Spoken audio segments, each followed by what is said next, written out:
¿Qué pasa, troncos? Ayer me quedé con la sensación de que se me quedaban cosas en el tintero y como se me cortaba el minuto y me sale el Jandro ese ahí dándome caña con el megáfono, pues me dejé ahí cosas sin decir. Como tiene relación con el anterior, si no lo has visto, pásate a verlo, si no de este te va a coscar más bien poco. El problema de España en un minuto explicado en dos.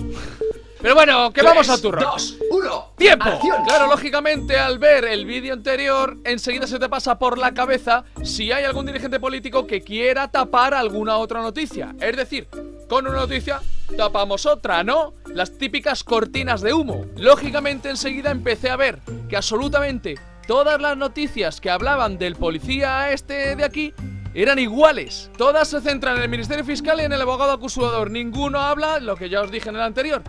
Y dije, ¿y eso?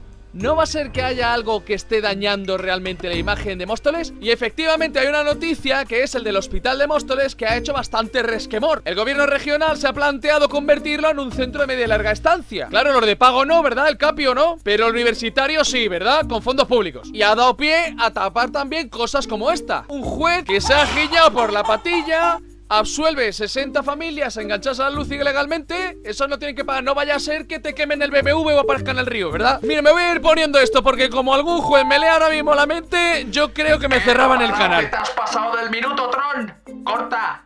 ¡Corta ya!